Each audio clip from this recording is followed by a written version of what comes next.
Good morning all of you. This is Aruna Badgotia और आज जो हम टॉपिक पढ़ रहे हैं उसका नाम है कवकों में जनन।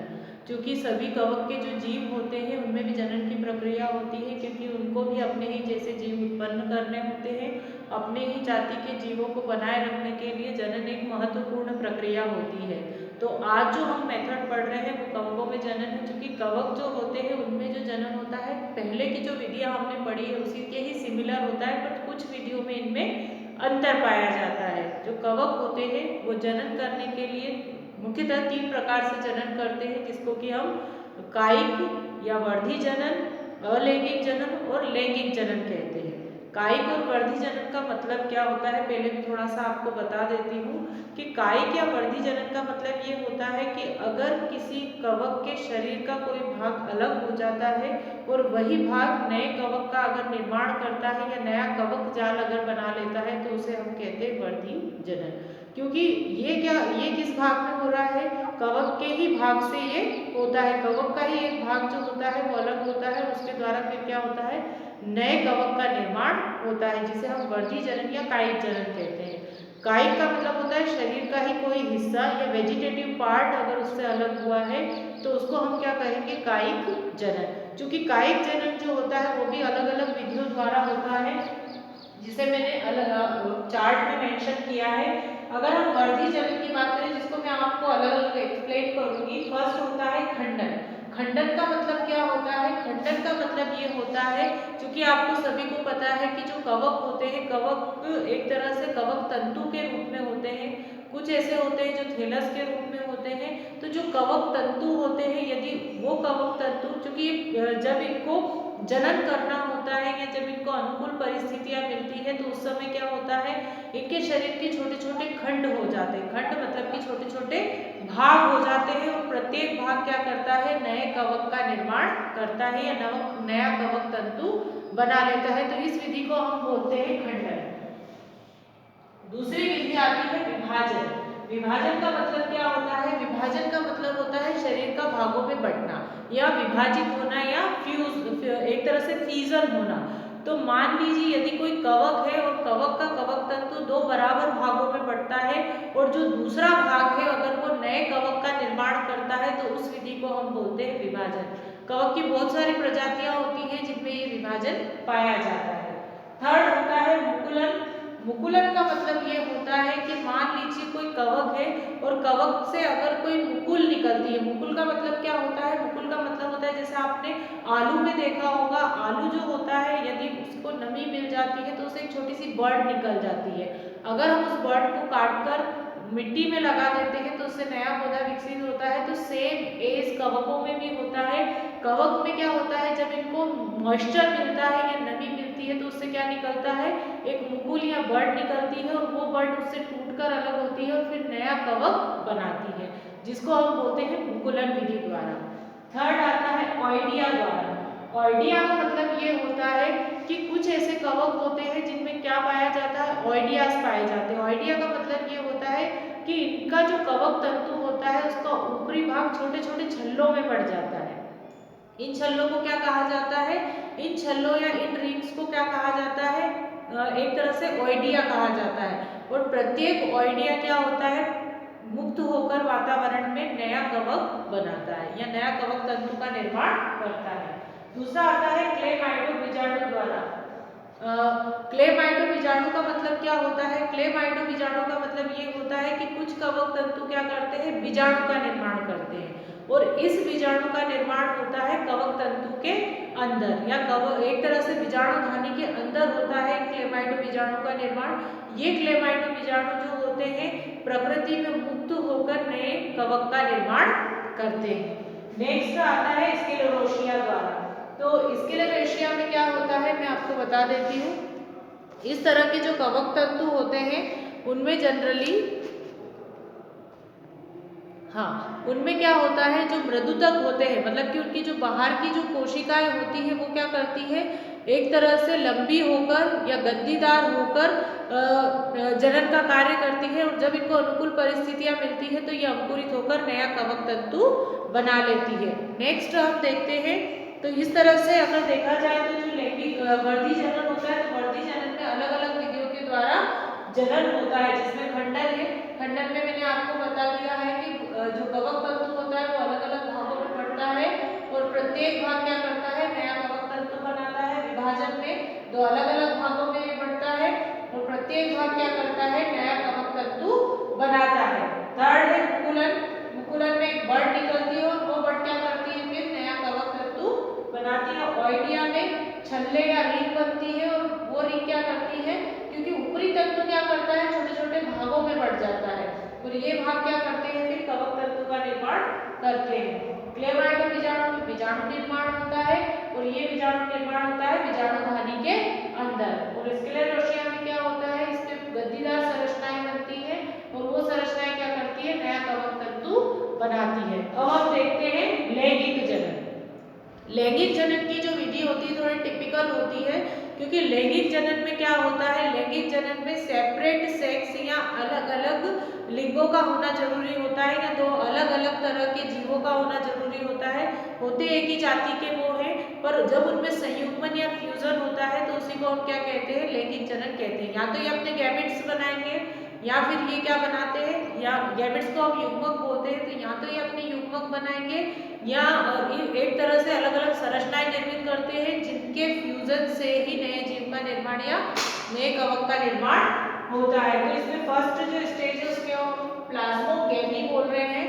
प्लाज्मोगेमी का मतलब होता है प्लाज्म, और प्लाज्म मतलब कि जो सेल के अंदर जो साइटोप्लाज्म होता है वो। तो अगर हम कवकों की बात करें तो यहाँ अलग अलग कवक होते हैं, तो अलग एक ही जाति के जब दो कवक होते हैं तो उन कवकों के बीच में अगर उनके साइटोप्लाज्म का फ्यूजन होता है, यहाँ केंद्रक का फ्यूजन नहीं होता है, यहाँ केंद्रक का संयुग्मन नहीं होता है, यहाँ किसका संयुग्मन होता है, केवल उसके प्लाज्मा का, या एक तरह से कहें उसके प्रोटोप्लाज्म का अगर फ्यूजन होता है या जुड़ाव होता है तो उसको हम बोलते हैं प्लाज्मागेमी। कैरियोगेमी का मतलब होता है, कैरियोगेमी का मतलब होता है अगर दो कवक तंतुओं के जो कवक तंतु जो होते हैं उनमें अगर केंद्रकों का फ्यूजन होता है, मतलब उनके क्या जुड़ेंगे, केंद्रक अगर जुड़ते हैं और वो अगर नया कवक तंतु बनाते हैं या जाइगोट बनाते हैं। पहले तो आपको ये पता होना चाहिए कि अगर किसी में भी संयुग्मन की क्रिया होती है तो जो फर्स्ट कोशिका बनती है उसे क्या कहते हैं, उसे कहते हैं जाइगोट। तो जाइगोट जब बनता है तो यहाँ पर जो फ्यूजन होता है कैरियोगेमी में वो किसका होता है, केंद्रक का। तो केंद्रक फ्यूज होकर क्या बना लेते हैं, जाइगोट बना लेते हैं। थर्ड आता है अर्धसूत्री विभाजन द्वारा। अर्धसूत्री विभाजन क्या होता है, अर्धसूत्री विभाजन का मतलब ये होता है कि अगर किसी कवक तंतु में विभाजन होता है और विभाजन कैसा होगा कि उनमें गुणसूत्र की संख्या कैसी हो जाती है, आधी हो जाती है, तब उसको हम क्या कहेंगे, अर्धसूत्री विभाजन कहेंगे। तो अर्धसूत्री विभाजन द्वारा भी ये क्या करते हैं, एक तरह से जनन करते हैं या लैंगिक जनन करते हैं। तो अर्धसूत्री विभाजन में भी अलग अलग प्रकार का होता है। चल युग्मक की संयुग्मन द्वारा, चल युग्मक की संयुग्मन में ऐसा होता है कि इसमें जो युग्मक बनते हैं वो अलग अलग होते हैं, नर एवं मादा युग्मक बनते हैं। तो ये जो युग्मक होते हैं वो कैसे होते हैं, चल प्रकार के होते हैं। चल मतलब कि चलनशील होते हैं, मतलब कि इनमें जो होते हैं फ्लैजिला पाए जाते हैं जिससे कि ये चलनशील होते हैं। तो अगर हम चल युग्मक की संयुग्मन अगर बोल रहे हैं तो इसमें जो युग्मक होते हैं वो नर एवं मादा होते हैं और उनके बीच में क्या होता है, अगर संयुग्मन होता है तो उसको चल युग्मक की प्रकार का संयुग्मन बोलते हैं। दूसरा होता है, और एक चीज और होती है इसमें कि जो चल युग्मक की होता है तो इसमें क्या होते हैं, नर एवं मादा जो होते हैं शारीरिक रूप से जो होते हैं अलग अलग होते हैं, या ऐसा कहें शारीरिक संरचनाएं जो होती है वो इनकी भिन्न होती है।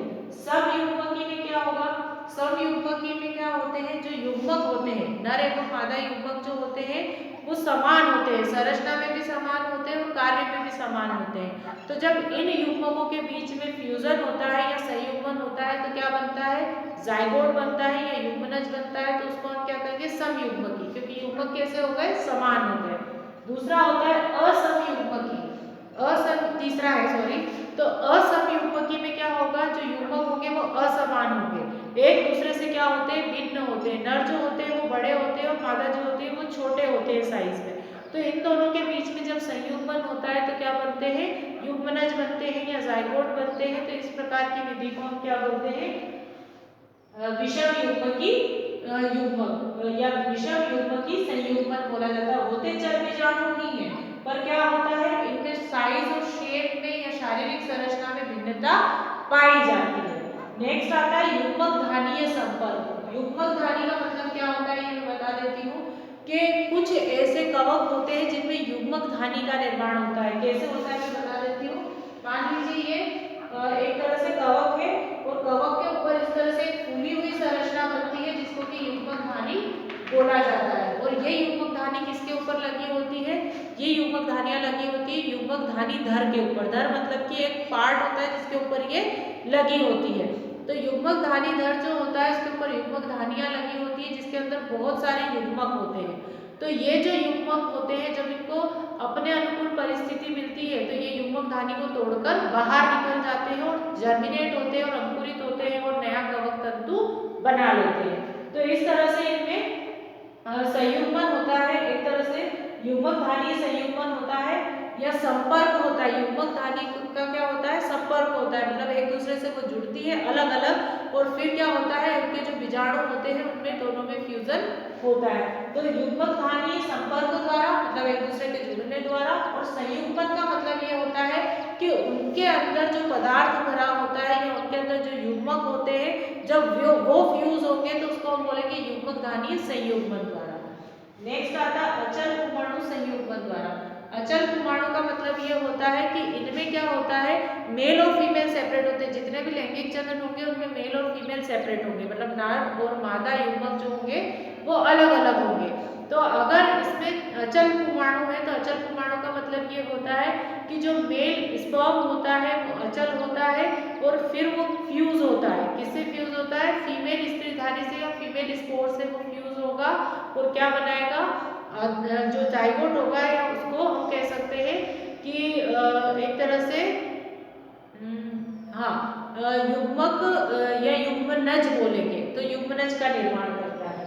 फिर आता है काय युग्मन या सोमेटोगेमी। तो सोमेटोगेमी का मतलब ये होता है कि कभी कभी ऐसा होता है कि कुछ जो कवक होते हैं उनके शरीर का कोई और हिस्सा मतलब कोई दो कोशिकाएं जो होती है वो एक तरह से जनन में भाग लेती है या लैंगिक जनन की प्रक्रिया को संपन्न करती है तो उसको हम बोलते हैं सोमेटोगेमी। तो इस तरह से अलग अलग प्रकार का लैंगिक जनन होता है। अगर आपने ये चार्ट पढ़ा है अच्छे से तो चार्ट के माध्यम से आपको याद हो जाएगा। नेक्स्ट हम आते हैं अलैंगिक जनन द्वारा। अलैंगिक जनन का मतलब क्या होता है? अलैंगिक जनन का मतलब ये होता है ये थोड़ा सिमिलर होता है कायिक जनन के समान, परंतु इसमें किसका निर्माण होता है? बीजाणुओं का। जैसे कि पेड़ पौधों में बीज का निर्माण होता है वैसे ही इनमें कवकों में भी बीजाणु का निर्माण होता है। तो पहला होता है धानी बीजाणु द्वारा। तो धानी बीजाणु का मतलब ये होता है कि जो कवक होते हैं वो छोटे छोटे स्पोर्स बनाते हैं, बीज बनाते हैं या बीजाणु बनाते हैं जो एक धानी के अंदर या एक स्पोरेंजियम के अंदर बंद होते हैं जिसको बीजाणु धानी बोलते हैं। अब क्या होता है जब इनको अच्छी कंडीशन मिल जाती है तो ये बीजाणु जो होते हैं प्रकृति में मुक्त होते हैं और नया कवक तंतु बना लेते हैं। नेक्स्ट आता है चल बीजाणु द्वारा। तो कुछ ऐसे कवक होते हैं जिनमें जो बीजाणु होते हैं वो चल प्रकार के होते हैं। चल का मतलब ये होता है कि उनमें क्या लगे होते हैं? फ्लैजिला लगे होते हैं और वही फ्लैजिला उनको गति करने में मदद करते हैं। तो अगर बीजाणु जो होते हैं वो चल प्रकार के होते हैं और अगर उनमें जनन होता है तो उसको हम बोलते हैं चल बीजाणु द्वारा। ये भी जर्मिनेट होते हैं जब इनको कहीं पर अनुकूल परिस्थिति पोषण मिल जाता है तो ये जाकर अंकुरित होते हैं और अंकुरित होकर नया कवक तंतु बना लेते हैं। अचल बीजाणु द्वारा तो धानी बीजाणु से ही बीजाणु का निर्माण होता है, पर ये कैसे होते हैं? अचल प्रकार के, मतलब एक ही जगह फिक्स होते हैं और वहीं पर ये क्या करते हैं? जर्मिनेट होकर नया कवक तंतु बना लेते हैं। और कोनिडिया द्वारा, कोनिडिया का मतलब ये होता है कि जो कवक होता है तो कवक के ऊपर छोटे छोटे स्पोर्स बन जाते हैं इस तरह से, ऐसे स्पोर्स बन जाते हैं, कोनिडिया बन जाते हैं, इनको कोनिडिया बोला जाता है। और ये कोनिडिया क्या करते हैं? जब इनसे टूटकर अलग हो जाते हैं तो प्रत्येक कोनिडिया क्या करेंगे? प्रत्येक कोनिडिया जो होते हैं वो नए कवक तंतु का निर्माण करते हैं। तो कवकों में जो जनन होता है वो इस प्रकार से होता है और ये आपको चार्ट के माध्यम से ही लर्न करना है। अगर आपने चार्ट अच्छे से लर्न करा तो आपको हो जाएगा, नहीं तो नहीं होगा। तो ये सारी विधियां मैंने बता दी है। कायिक जनन या वर्धी जनन की विधि भी बता दी है, लैंगिक जनन की विधि भी बता दी है। लैंगिक जनन की विधि थोड़ी टिपिकल होती है पर अगर आप इसको समझेंगे तो लर्न हो जाएगा। और अलैंगिक जनन की विधि। सारी विधियां एक साथ नहीं पूछते हैं, अलग अलग पूछते हैं। या तो वर्धी जनन की विधि पूछेंगे, या अलैंगिक, या फिर लैंगिक जनन की विधि। अब इसके बाद जो हमको टॉपिक पढ़ना है वो नेक्स्ट जो टॉपिक है, हाँ, इसका क्लासिफिकेशन या वर्गीकरण शुरू करना है हमको, क्योंकि अभी हमने इसका वर्गीकरण नहीं पढ़ा है। क्योंकि कवक जो होते हैं उनको बहुत सारे भागों में वर्गीकृत किया गया है, इनकी संरचना, इनके कार्य के आधार पर, इनकी जनन की या जनन संरचना के आधार पर, या फिर ऐसा कहें कि जनन विधियों के आधार पर इनको अलग अलग भागों में बांटते हैं। तो इसका क्लासिफिकेशन हम नेक्स्ट वीडियो में मैं सेंड करूंगी आपको। Thank you.